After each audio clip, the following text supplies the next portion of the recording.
Hello everyone, एक बार फिर से आप सभी का स्वागत है हमारे channel current affairs by Ravi पे। और ये है हमारी डेली करंट अफेयर्स की सीरीज़ जिसमें हम हर दिन most important top 12 current affairs को यहाँ पे डिस्कस करते हैं। आज की क्लास में हम बात करेंगे 23 दिसंबर 2025 के 12 मोस्ट इम्पॉर्टेंट न्यूज़ के बारे में। और फ्रेंड्स, अगर आप इनमें से किसी भी एग्ज़ाम की तैयारी कर रहे हैं तो आप हमारी इन क्लासेस को ज़रूर फॉलो कर लीजिएगा। आपको करंट अफेयर्स के सेक्शन में इससे बहुत ज़्यादा हेल्प मिलने वाली है, ठीक है। हमारी इन क्लासेस की खासियत ये है कि हम ना सिर्फ करंट अफेयर्स पे फोकस करते हैं उस दिन के, बल्कि हम रिवीजन पे भी बहुत ज़्यादा ध्यान देते हैं। हम आपको बेसिकली ये सिखाएंगे कि किस तरह से आपको करंट अफेयर्स को कनेक्ट और रिलेट करके अपने फ्यूचर एग्जाम्स के लिए ध्यान में रखना है, ठीक है। और फ्रेंड्स, हो सकता है कि आपको वीडियो के दौरान मेरी जो वॉइस है वो थोड़ी लो लगे because I am not well, लेकिन स्टिल मेरे साथ कोऑपरेट करिएगा एंड तक। और हम लोग टॉप 12 करंट अफेयर्स देखने वाले हैं आज के, ठीक है। स्टार्ट करने से पहले बस एक छोटी सी इन्फॉर्मेशन है आपके लिए। हमारी जो नवंबर मंथ की करंट अफेयर्स की ई बुक है 2025 के लिए, वो वेबसाइट पर लॉन्च हो चुकी है। इसके अलावा अगर आपको पिछले 11 महीने की करंट अफेयर्स का ई बुक चाहिए जिसमें कि जनवरी से लेकर नवंबर 2025 तक के सारे इंपॉर्टेंट करंट अफेयर्स हो, तो ये वाली ब्रह्मास्त्र PDF भी आपको मिल जाएगी हमारी वेबसाइट www.ravibooks.pdf.com पर। ये एक छोटा सा सैम्पल है हमारी नवंबर मंथ की करंट अफेयर्स की ई बुक का। आप यहाँ पर देख सकते हैं कि हर क्वेश्चन को हमने किस तरह से वेल एक्सप्लेन किया है। यहाँ पर हम highlights, important point, static GK और पिक्चर्स का इस्तेमाल करते हैं ताकि आपको हर क्वेश्चन की प्रॉपर अंडरस्टैंडिंग हो सके और आप लॉन्ग टर्म तक इनको ध्यान में रख सकें। हर ई बुक में आपको 500 से भी ज़्यादा करंट अफेयर्स मिलेंगे, ठीक है। तो अगर आप इंटरेस्टेड हैं, अगर आप हमारी इन ई बुक्स को परचेज करना चाहते हैं तो ये वेबसाइट है, आप यहाँ पर जाकर इनको ज़रूर चेकआउट कर लीजिएगा। इसी के साथ चलिए हम आज की क्लास पर अपने आते हैं और हमेशा की तरह हम शुरुआत करेंगे क्विक रिवीजन के साथ। यानी एक दिन पहले हमने जो टॉप 12 करंट अफेयर्स किए होते हैं उनको यहाँ पर हम दोबारा सरसरी निगाह से रिवाइज करते हैं। तो कल का हमने पहला क्वेश्चन किया था, संयुक्त राष्ट्र शरणार्थी उच्चायुक्त कार्यालय के नए प्रमुख कौन बन गए हैं? इनका नाम है बरहम सली। क्वेश्चन नंबर 2 हमने किया था, वर्ष 2026 में ब्रिक्स शिखर सम्मेलन की मेजबानी कौन सा देश करेगा? तो भारत करेगा और ये इसका 18वां संस्करण होने वाला है। 2025 की बात करेंगे तो 2025 में ब्रिक्स का 17वां जो एडिशन है इसको कौन होस्ट कर रहा है? इसको इस साल ब्राज़ील देश होस्ट कर रहा है, ठीक है। क्वेश्चन नंबर 3 हमने किया था, दिसंबर 2025 में किस चिड़ियाघर ने दक्षिण अफ्रीका से 8 काले सिर वाले कैपुचिन बंदर आयात किए हैं? तो यह है बैनरघट्टा जैविक पार्क, ये बेंगलुरु में है। फिर अगला है राष्ट्रीय गणित दिवस 2025 हमने कब मनाया? तो 22 दिसंबर को।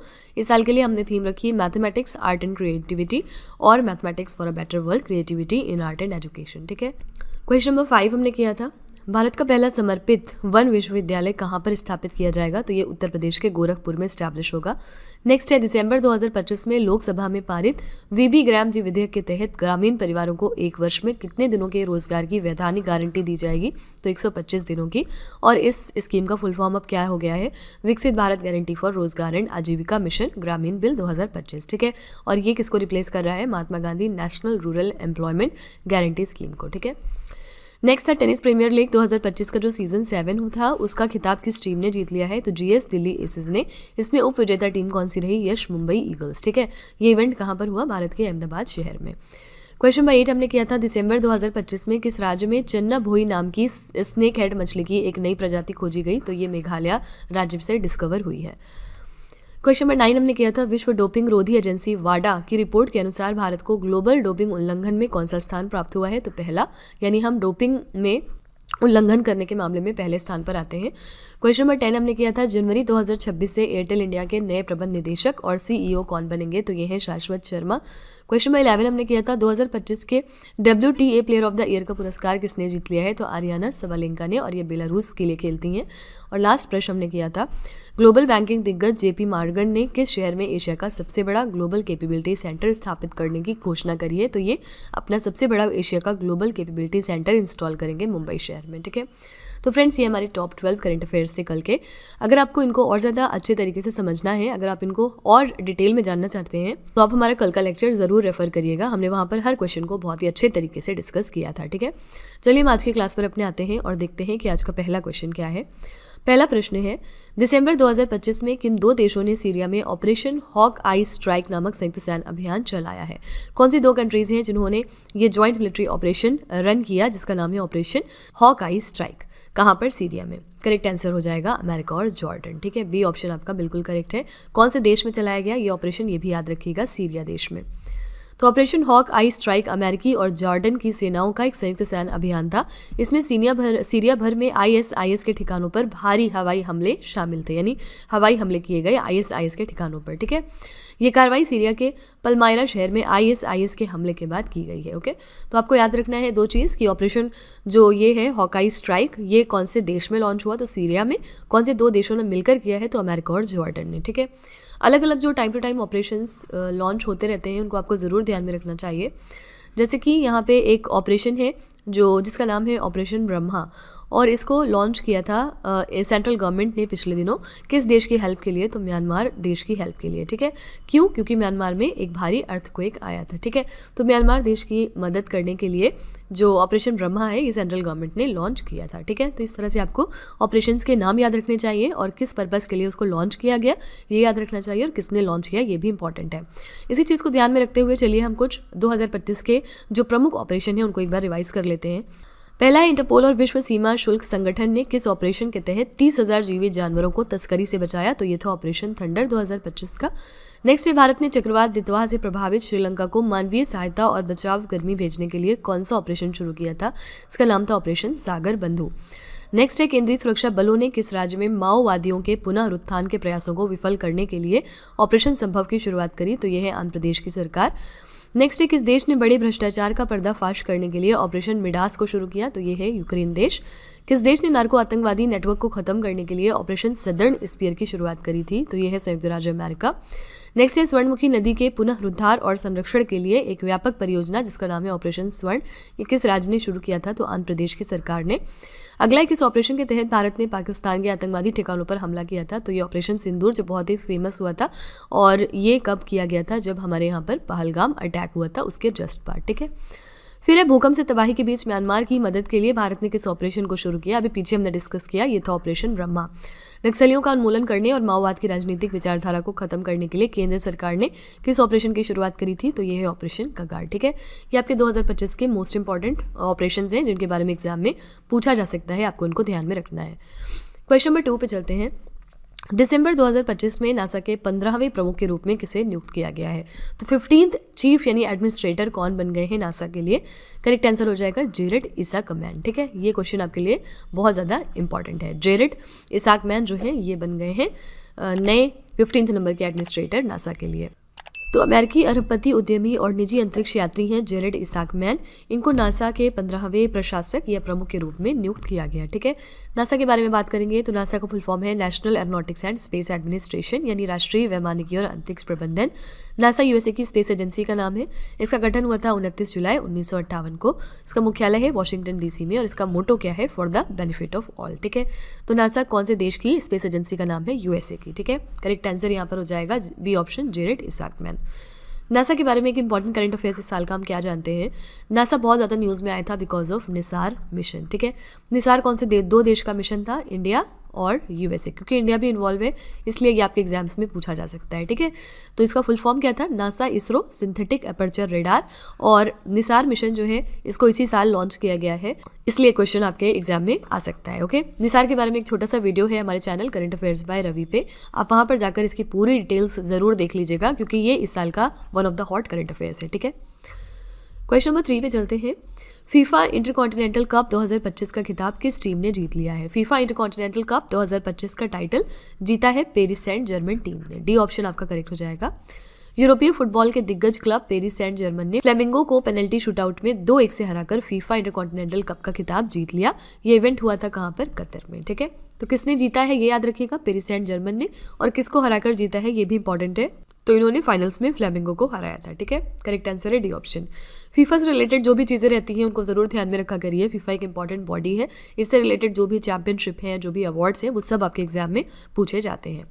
फीफा ने इस साल एक नया अवार्ड क्रिएट किया है और इसका नाम है फीफा पीस प्राइज़, और इस साल ये इसका पहला एडिशन है इस अवार्ड का। किसको दिया गया ये भी याद रखिएगा, ये दिया गया है यूएस के प्रेसिडेंट डोनाल्ड ट्रंप को। ठीक है, तो ये फीफा का फर्स्ट ऐसा पीस प्राइज़ था जो दिया गया डोनाल्ड ट्रंप को। क्वेश्चन नंबर 4 पे चलते हैं। प्रधानमंत्री नरेंद्र मोदी ने बांस के उद्यान थीम पर आधारित देश के पहले प्रकृति विषय वाले हवाई अड्डा टर्मिनल का उद्घाटन किस शहर में किया है? तो प्राइम मिनिस्टर मोदी जी ने इनॉग्रेट कर दिया है कंट्री के पहले नेचर थीम्ड एयरपोर्ट टर्मिनल का based on bamboo garden theme. कहाँ पर किया है? असम के गुवाहाटी शहर में। ए ऑप्शन आपका बिल्कुल करेक्ट हो जाएगा। हवाई अड्डे का नाम क्या है? लोकप्रिय गोपीनाथ बोरदोलोई अंतर्राष्ट्रीय हवाई अड्डा।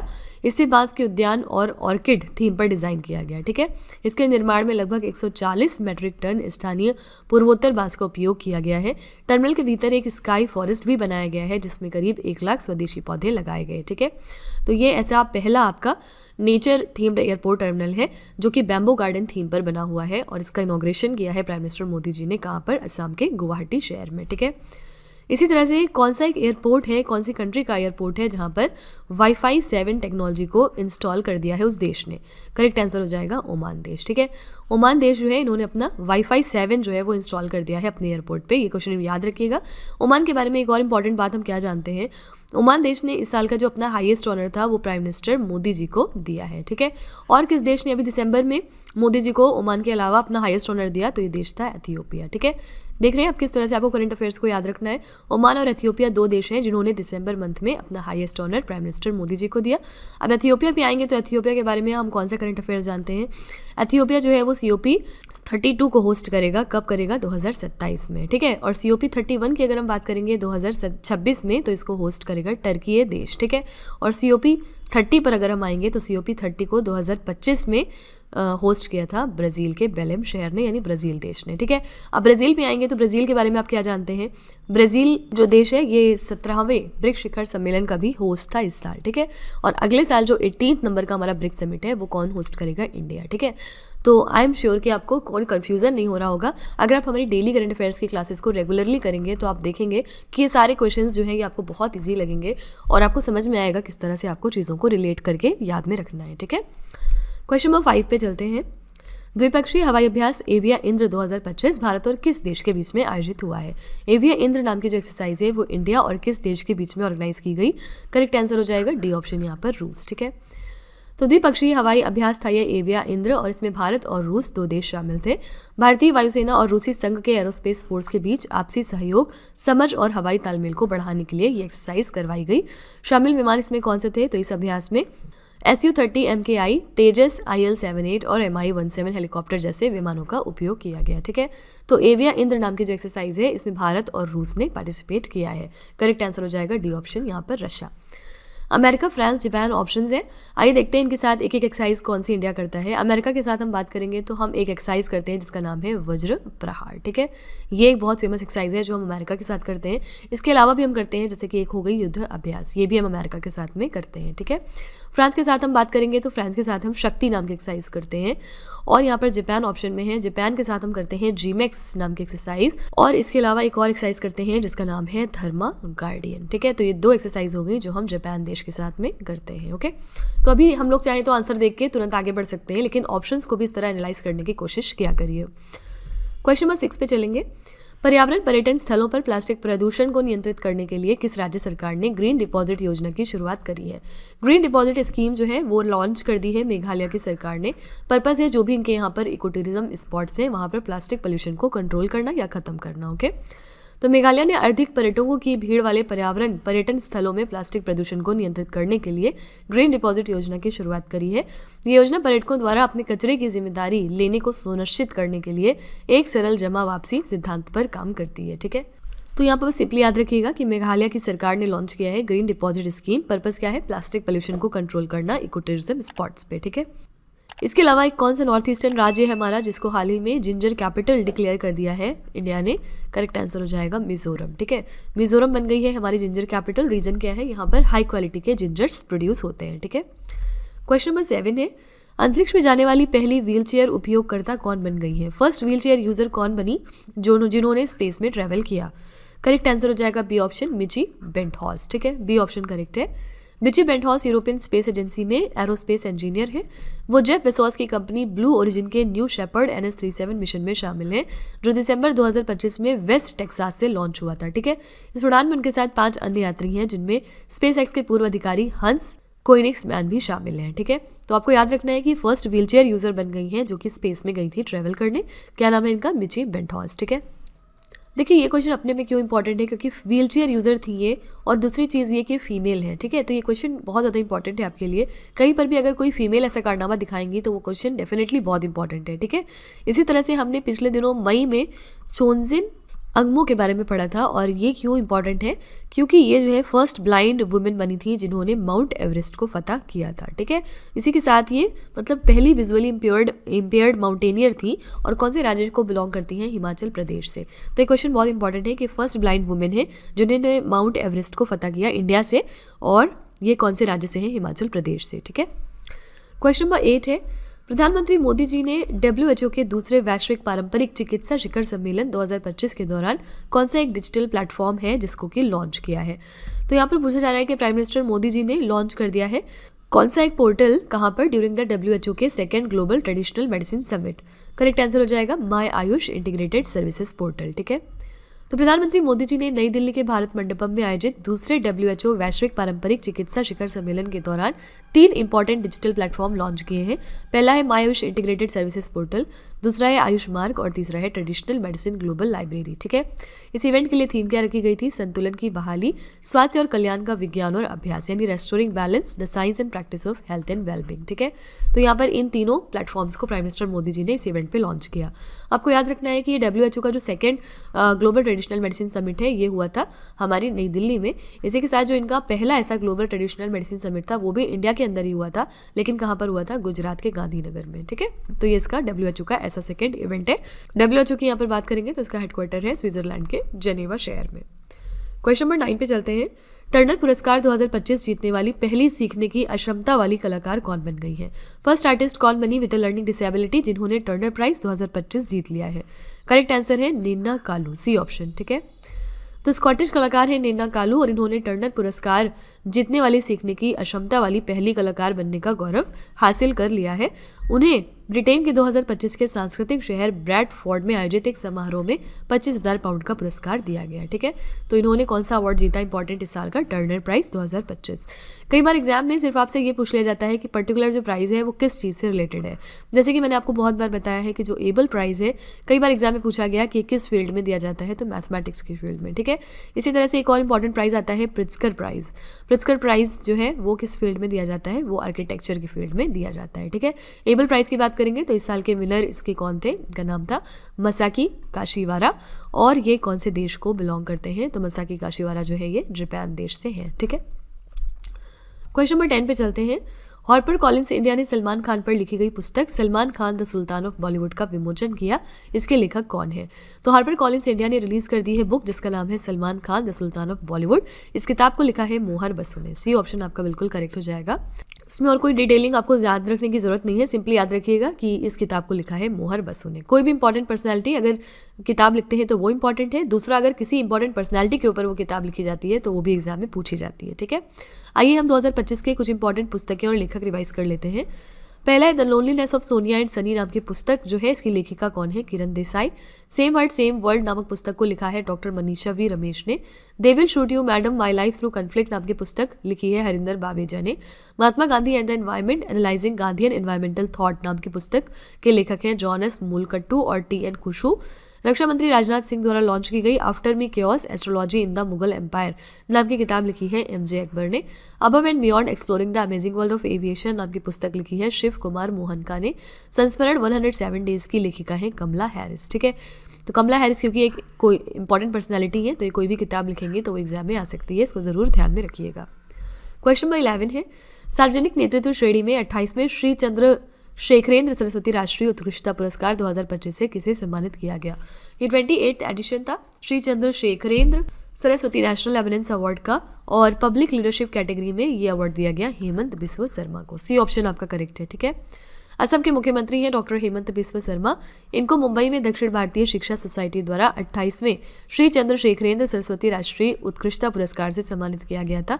उन्हें असम में उनके उत्कृष्ट शासन, रोजगार सृजन, भूमि सुधार और डिजिटल गवर्नेंस की पहलों के लिए ये पुरस्कार दिया गया, ठीक है। याद रखिएगा ये फैक्ट कि हेमंत बिस्व शर्मा इस चीज़ के अवार्डी हैं इस साल। किस कैटेगरी में दिया गया, पब्लिक लीडरशिप की कैटेगरी में। ऑप्शन में योगी आदित्यनाथ, ये कौन है, ये यूपी के चीफ मिनिस्टर है। एस जयशंकर कौन है, ये हमारे एक्सटर्नल अफेयर्स मिनिस्टर हैं। और नरेंद्र मोदी सब जानते हैं ये हमारे प्राइम मिनिस्टर हैं, ठीक है। क्वेश्चन नंबर 12 पे चलते हैं। NASA international space apps challenge 2025 में किस टीम ने वैश्विक स्तर पर शीर्ष स्थान हासिल किया है? कौन सी टीम है जिसने कि टॉप पोजीशन सिक्योर करी ग्लोबल लेवल पे in the NASA international space apps challenge 2025? Correct answer यहाँ पर हो जाएगा photonics odyssey Chennai. D option आपका बिल्कुल करेक्ट है। तो नासा के 2025 इंटरनेशनल स्पेस एप्स चैलेंज में एक भारतीय टीम ने पूरी दुनिया में पहला स्थान हासिल किया, इसलिए ये हमारे लिए गौरव की बात है। चेन्नई की टीम है फोटोनिक्स ओडिसी, इनको मोस्ट इंस्पिरेशनल अवार्ड दिया गया। ठीक है, इस टीम ने एक खास सैटेलाइट इंटरनेट सिस्टम का आइडिया दिया है जिससे देश के दूर दराज के इलाकों में भी आसानी से और तेज़ इंटरनेट पहुंचाया जा सकेगा। ठीक है, और यही रीज़न है कि इनको जो है मोस्ट इंस्पिरेशनल अवार्ड दिया गया। ओके, करेक्ट आंसर है D option photonics odyssey Chennai. तो फ्रेंड्स, ये थे हमारे टॉप 12 करंट अफेयर्स आज के। आई रियली होप कि आपको हमारी क्लास पसंद आई होगी। और हमेशा की तरह हम लास्ट में चलेंगे आपके टेस्ट की तरफ, जहाँ पर हम आपके लिए एक छोटा सा टेस्ट रखते हैं 3 क्वेश्चंस का। ये टेस्ट इसी कोई वीडियो में से होता है। अगर आपने अच्छे तरीके से हमारी वीडियो को किया है तो आप टेस्ट का आंसर दे पाएंगे। ठीक है, आइए देखते हैं कौन से क्वेश्चन हैं आज आपके लिए एज अ होमवर्क। पहला क्वेश्चन है, पर्यावरण पर्यटन स्थलों पर प्लास्टिक प्रदूषण को नियंत्रित करने के लिए किस राज्य सरकार ने ग्रीन डिपॉजिट योजना की शुरुआत करी? दूसरा प्रश्न है, दिसंबर 2025 में किन 2 देशों ने सीरिया में ऑपरेशन हॉकाई स्ट्राइक नामक संयुक्त सैन्य अभियान को चलाया? और तीसरा प्रश्न है, द्विपक्षीय हवाई अभ्यास एविया इंद्र 2025 भारत और किस देश के बीच में आयोजित हुआ है? ठीक है, तो ये 3 क्वेश्चंस आपके लिए हैं एज अ होमवर्क। इनका जो जवाब है वो आपको कमेंट में जाके लिखना है। और इसी के साथ फ्रेंड्स, हमारी क्लास यहाँ पर एंड होती है। आई रियली होप कि आपको हमारी क्लास पसंद आई होगी। आप अपना फीडबैक कमेंट में ज़रूर लिखिएगा। And thank you so much for your cooperation. मेरी वॉइस लो होने के बाद भी आपने एंड तक पूरी वीडियो को कंप्लीट किया, और यही स्पिरिट होती है किसी भी एग्जाम को क्रैक करने की। तो इसी तरह के बेस्ट क्वालिटी कंटेंट और अच्छी प्रिपरेशन के लिए हमारे चैनल के साथ जुड़े रहिए। मिलते हैं अगले क्लास में एक और इंपॉर्टेंट टॉपिक के साथ। Till then stay tuned. Thank you so much for watching. Also don't forget to like share and subscribe our channel. Friends, यहाँ पे वीडियो को एंड करने से पहले मैं आपको एक छोटी सी इन्फॉर्मेशन दे दूँ कि अगर आप इंग्लिश मीडियम में ज़्यादा कंफर्टेबल हैं, यानी कि अगर आप करंट अफेयर्स को और स्टैटिक जीके को इंग्लिश मीडियम में पढ़ना प्रेफर करते हैं, तो इसके लिए आप हमारे चैनल रवि अदिति क्लासेस को सब्सक्राइब कर सकते हैं। इसके अलावा अगर आपको बुक्स चाहिए प्रिंटेड फॉर्मेट में, तो ये आपको मिल जाएगी हमारी वेबसाइट www.raviaditipublication.com पर, और ये आपके घर तक भी डिलीवर की जाएंगी। तो फिलहाल आपके लिए हमने लॉन्च किया है जीएस का 1 लाइनर 25,000 प्लस एग्जाम फैक्ट का बुक, जहाँ पर सभी इंपॉर्टेंट क्वेश्चंस को हमने कवर किया है।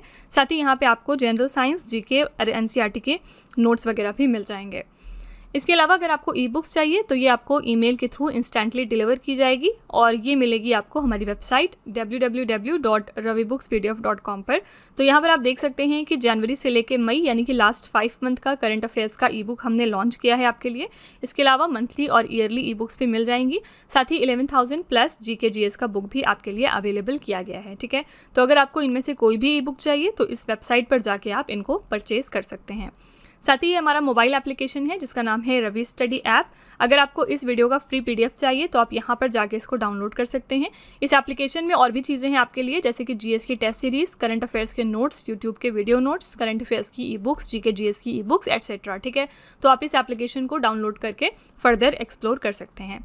और सभी वीडियोस और ई बुक से रिलेटेड जो अपडेट्स हैं वो आपको मिलेगी हमारे Telegram channel current affairs by Ravi पर। तो इसको भी आप ज़रूर ज्वाइन कर लीजिएगा, जिससे कि आप हमारे सारे न्यू लॉन्चेस से अपडेटेड रहें। ठीक है।